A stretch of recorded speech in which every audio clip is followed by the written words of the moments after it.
This is 9 News with Peter Overton. Good evening. Federal politics leads our broadcast tonight, and Labor has won the Dunkley by-election, justifying the Prime Minister's changes to tax cuts and consigning Peter Dutton to another defeat. Votes are still being counted, but the swing is to the Liberal Party, as voters make it clear the number one issue in the community is still cost of living. Sipping on success. The Prime Minister and Jody Bellier after a bruising by-election win. The hard work starts now, and the hard work of our government will continue. Last night, I'm a mum from Frankston with 2 dogs and a mortgage, and I'm going to be your member for Dunkley. Jody Bellier winning the seat with 52.7% of the two-party vote, a 3.6% swing against the government, with votes still being counted. If replicated nationally, 11 seats would be lost. That puts Anthony Albanese in the Labor government into minority government, or possibly could put us back in power. Nathan Conroy defeated, but about to be a dad again. Just before I came up on the stage, my wife whispered in my ear that we are having our second child. Liberal sources say he's already being sounded out for another run. 6.3% is not a marginal seat. But by hell, it's a marginal seat now. So congratulations. I think Peter Dutton can take a lot out of this. This is game on. This is really game on. As counting continued, some of the bigger swings in booths where voters were doing it tough. The message is, if you get it wrong on cost of living, it could cost your government. With job now done here in Dunkley, attention will move to the federal budget. I've already foreshadowed that we'll have more measures in the budget. We work each and every day to do more. Well, it'll be a big part of the budget. You know, that is the biggest issue in the country at the moment. It's what all Australians are focused on, and it's what we're focused on as well. We go to bed every night, and we'll do so from here on in, thinking about how we can improve Australians' lives, how we can make the family budget better. Charles Croucher, 9 News. Well, Pete, there's a bit in this result for both sides. Firstly, for Labor, they'd be delighted with the win. There was a genuine concern amongst some in the Labor Party that with the cost of living situation the way it was, plus these outer suburban seats, that they could lose the seat.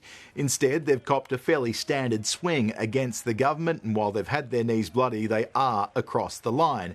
As for the Liberal Party, they've seen voters come back to the Liberal Party after abandoning them at the last election. Peter Dutton will see this as an endorsement for some of his attacks, particularly on the cost of living. But the Liberal Party now faces a choice. If they can't win outer suburban seats, albeit in a Labor-heavy state like Victoria, then they have to go through the cities, and that means taking on the Teals, and even then, it wouldn't be enough to form government in their own right. There is soul-searching in the Liberal Party tonight after yet another defeat, even with a swing to the party. As for the government, they know that cost of living is the number one issue. They see that there is a light at the end of the tunnel, though, with interest rates potentially being cut this year. There is a budget in May, tax rate cut in July, and the potential for wages to rise beyond inflation, meaning Australians have more money in their pocket. They think the toughest time when it comes to cost of living is now. There's a long way between March 2024, where we are now, and May 2025, where the election will be. Anthony Albanese gets a win, Jody Bellier gets a seat in Parliament, and this week the eyes of Asia will fall here in Melbourne for the ASEAN Conference. Pete? Charles, thank you. Rugby League's great Las Vegas gamble has paid off on the first roll of the dice. More than 40,000 fans packing into Allegiant Stadium as the NRL took over the city to kick off the 2024 season. On the results page, Manly defeated South 36-24 and the Roosters defeated the Broncos 20-10. But the real success could come from the brand new audience given a taste of the game. Team walks were through the Vegas streets. Manly got their supporters together at the Hard Rock Cafe. The Eagles were rocking. Unbelievable. It's truly unbelievable. It brings a tear to my eye, actually. The hotel housing the team was selfie central.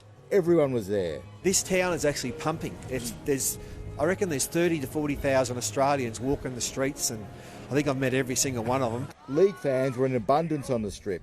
And we even bumped into the old boss of the game. Walking the streets, seeing people in their jerseys, it's exciting for the game. The current boss, the man who put this in motion, was given some special treatment, a police escort to the ground, and we were invited along for the ride. You normally travel with a police bike in front of you? Normally I'm in the back of the van, but... How are you feeling? It's such a massive day for you. Well, normally caterpillars turn into butterflies, but I think the butterflies have turned back into caterpillars. There's some really rock-solid cement in my stomach at the moment, but look, it's nerve-wracking. Biggest market in the world. When do you dare yourself to feel a little bit proud about what's happened? Look, I'd like to, all the games over and we're all back in Australia safe and sound, and then I'll certainly feel very proud. And of course, at the ground, the fans were pumped. Bunnies! Bunnies! We are so happy to be here, and we're glad you guys are here today too. Even if the strong winds meant tailgating was not as big as it should have been.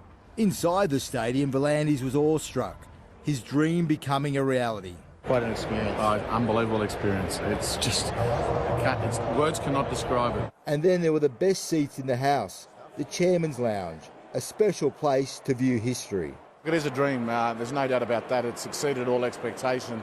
The atmosphere here is next level. Then it was time for the real stars of the show, the players holding up their end of the deal, showing Americans how football is done down under. It's called the Manu Miracle. In Las Vegas, Danny Weidler, 9 News. But amid the celebrations and the success, there's been an alleged racial slur that marred the Roosters-Broncos match. With more on this, 9 News reporter Pat Heaney in the Brisbane newsroom for us. Pat, good evening. What can you tell us? That's right, Peter. The Broncos opener in Las Vegas has been soured by accusations of racism after Torres Strait Islander Ezra Mam accused Roosters prop Spencer Leniu of racial vilification. Now, the Broncos star left the field in tears after a heated encounter in which Leniu allegedly directed a racially charged slur at him. The referee didn't see the incident, rather put Leniu on report for the NRL to investigate the incident in coming days. However, Mam's Broncos teammates have made their stance on the issue very clear. It's disgusting to still have that stuff in our game, and I really feel for one of my good mates, and it's a heat of the moment, and we understand that, but it's not good enough. It's 2024, our game's built off some amazing people, and for that stuff to happen, it just takes the shine out of us trying to build something over here. And the game even turned ugly in the stands, with 2 fans coming to blows. One man actually required medical attention after he was struck twice in the face by another fan. An investigation into that incident is also underway, but it leaves the NRL trip to Las Vegas maybe memorable for the wrong reasons. Peter? All right, Pat, thank you. The AFL has been rocked by an ugly on-field incident that left North Melbourne captain Jai Simpkin motionless on the ground. The brutal bump was laid by St Kilda's Jimmy Webster, and with the concussion debate ongoing, it now threatens to overshadow the season opener.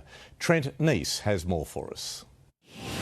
Well, Peter, it's not at all the start to the season the AFL were hoping for, and that's all because of this shocking bump on Jai Simpkin. As you can see, it's not at all a good look for Saints defender Jimmy Webster, whose feet leave the ground before he bumps the North Melbourne captain. Now, this is the exact type of bump the AFL want wiped out of the game. Just last week, the AFL Tribunal handed down a landmark decision ruling out Port Adelaide's Sam Powell-Pepper for 4 weeks. But that decision is likely to be dwarfed by this incident. Here's Jai Simpkin's assistant coach, Xavier Clark, earlier this afternoon. He watched the game from the bench in the second half, so he'll obviously enter concussion protocols from here, and we'll let our doctors and our medical team, take care of him from here. As for what happens next, well, Webster will obviously be sent directly to the tribunal. His assistant coach, Corey Enright, says the bump is totally out of character for the 150 gamer. I guess our thoughts are with North Melbourne player in Simpkin, hopefully that he's going to be okay, and obviously you never see anyone want to go down, so as I said, we'll deal with what comes out of it from there. Pete, as the NRL season kicks off in the bright lights of Las Vegas, this is not at all the publicity the AFL were hoping for, just 4 days out from the season opener. OK, Trent, thank you. A tense 5-hour standoff with police has ended in Geelong with a 24-year-old man led away in handcuffs. Tactical officers swarmed the home this morning following reports a woman had been shot. A man and woman barricaded themselves inside. The woman made it out safely. The man finally arrested late this afternoon. Police have now confirmed there was no firearm involved. Behind the glitter, the glam and the big crowds at Sydney's Mardi Gras, there were touching tributes last night to honour Jessie Baird and Luke Davies. 9 News reporter Annalise Bolt is following the story for us. I should say. Annalise, good evening to you. There were some special moments. It's such a sad time for the gay community following the alleged murders of couple Jessie Baird and Luke Davies almost 2 weeks ago. Last night, a chance to celebrate the lives of the two men. Luke's mum, Sandy, marched alongside his Qantas colleagues down Oxford Street. His friends say Mardi Gras was always his favourite night of the year. This time, his name was on the side of the float, the flying kangaroo, given angel wings. Luke's mum walking with us tonight, and that is just a special moment to share with her, to share the embrace her into our love. A group of New South Wales police marched out of uniform, a compromise after they were uninvited when Officer Beau Lamar Condon was charged with murder. Last night, their walk was peaceful, but another part of the parade attracted protesters. Pro-Palestinian activists confronted politicians with banners and flares, including New South Wales Premier Chris Minns. 8 protesters were charged with violence to cause fear. But overwhelmingly, the 46th annual Mardi Gras was a sparkling success. 200 floats, 250,000 spectators and a community striving to come together in the spirit of love and unity. Pete? Annalise, thank you. You're watching Nine's Late News, broadcast right across Australia. Still to come tonight, a carefully orchestrated mission parachuting tens of thousands of meals into war-torn Gaza. Adelaide Fringe Festival on track for a record-breaking year as ticket sales soar. And meet the 6-year-old athlete who's breaking world records as she reveals who inspires her and how it feels being a world champion.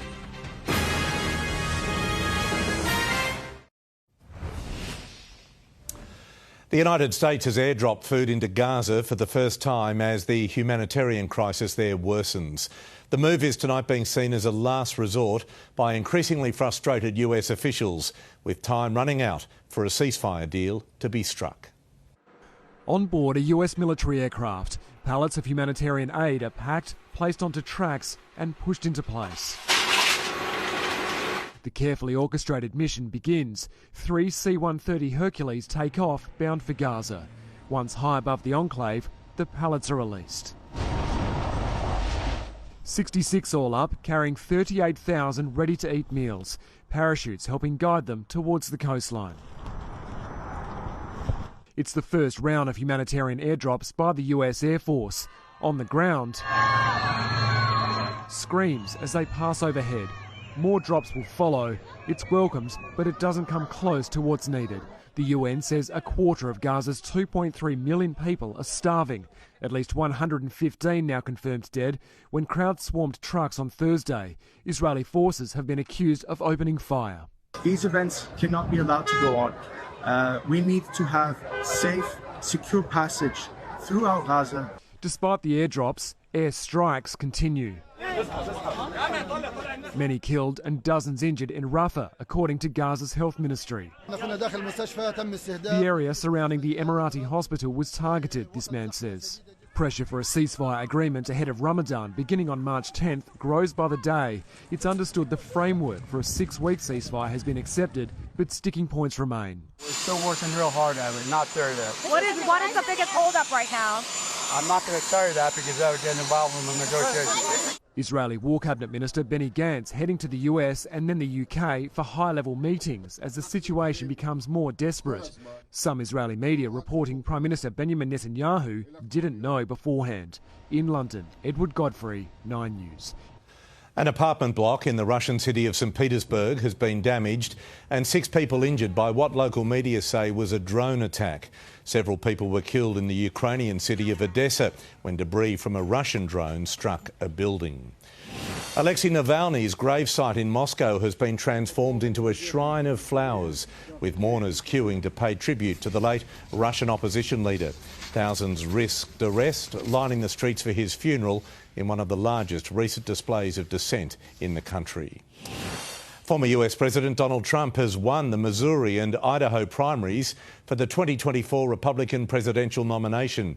It comes ahead of Super Tuesday, which will see 16 states vote in the primaries race. Trump is unbeaten so far. Back home, and the Adelaide Fringe Festival is in full swing after kicking off just over 2 weeks ago, bringing with it a major boost for South Australia's economy. 9 News reporter Josephine Shannon joins us now from Adelaide. Josie, how are ticket sales looking so far? Pete, the festival is on track to have a record-breaking year. Now, so far, we're only at the halfway mark, but there's been 1,800 sold-out shows and a whopping 775,000 tickets sold. Now, in comparison, last year's show sold 1 million tickets in total. Now, we're only at the halfway mark, but 75% of the way there. Here's what festival goers and showrunners had to say about the high volume of ticket sales. We saw a lot of shows sell out last night, and once a couple sell out, it's a domino effect, and it's just one after the other after the other. Next weekend's a long weekend. Everyone is talking about Fringe Festival. We have friends in Brisbane and they are coming. Everyone is just wanting to be here in Adelaide. It's estimated Fringe has already injected $80 million into the state's economy. And Pete, all the festival fun wraps up on March 17. Fantastic, Josie. Thank you. Hundreds of thousands of Aussies did the dirty work today, collecting rubbish from their local communities for Clean Up Australia Day. More than 750,000 volunteers picked up litter across 10,000 sites around the country, the majority of it soft plastics and cigarette butts. A tiny athlete from Sydney's East has made an almighty achievement, smashing a world record. Helena Carey becoming the fastest 6-year-old to sprint 300 metres. Nine's Mike Dalton spoke to the track champion. All of my family was cheering for me and some of my athletics friends. And that helped? Yeah. How does it feel being a world champion? Good. You look very relaxed for a world champion. I am. She is. Helena's dad, Stephen Carey, is a former AFL player. He says she was inspired watching videos of Kathy Freeman at the 2000 Olympics. You're with Nine's Late News broadcast across the country. When we come back, finance, and Scott Phillips joins us for his regular look at the week ahead.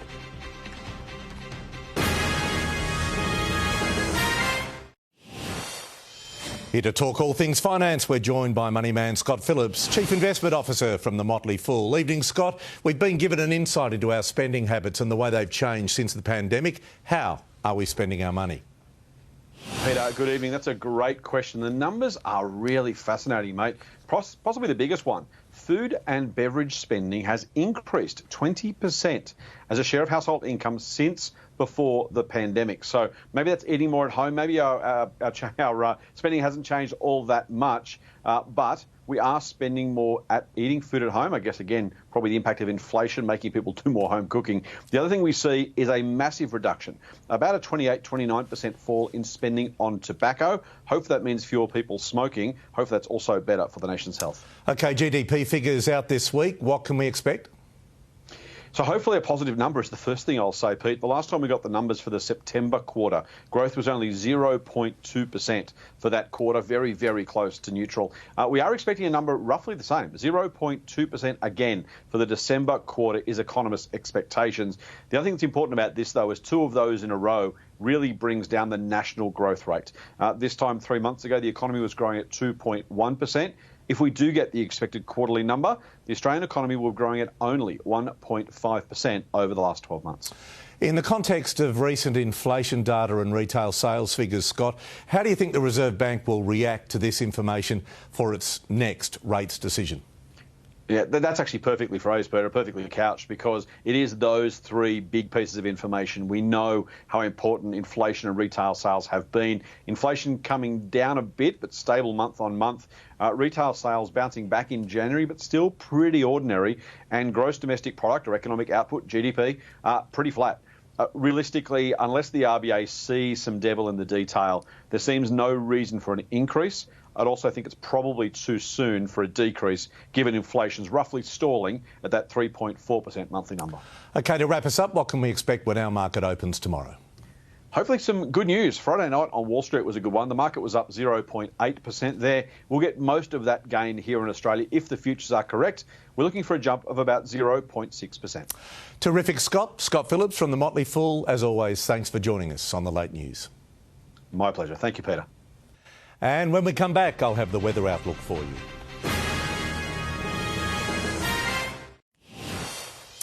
Welcome back. Let's have a look at the weather for you for the forecast for the week ahead. There's showers expected for Brisbane, a top of 30 degrees there. A few clouds for Sydney, 24 the max. Canberra partly cloudy, 24 as well. Melbourne partly cloudy, 21. Cloudy and 19 the top in Hobart, mostly sunny in Adelaide, 30 degrees there. A couple of showers forecast for Perth, a lovely 28 degrees. Darwin, showers and a possible storm, 32. And looking ahead to Tuesday, Brisbane, you can expect a shower or two, 27 the top. Cloud clearing in Sydney, 26 degrees. Canberra, sunshine and 32. Melbourne, Hobart, partly cloudy and 24 degrees, 32 for Melbourne, 27 the top in Canberra, we should say. If you're in Adelaide, expect 33 degrees, a warm one in Perth as well, 31, and showers and, yep, a possible storm for Darwin, 33 degrees. That wraps up Nine's Late News for this Sunday. Our next news is at 5 a.m, followed by the Today Show. I'm Peter Overton. Thanks so much for joining us on behalf of the team. Good night.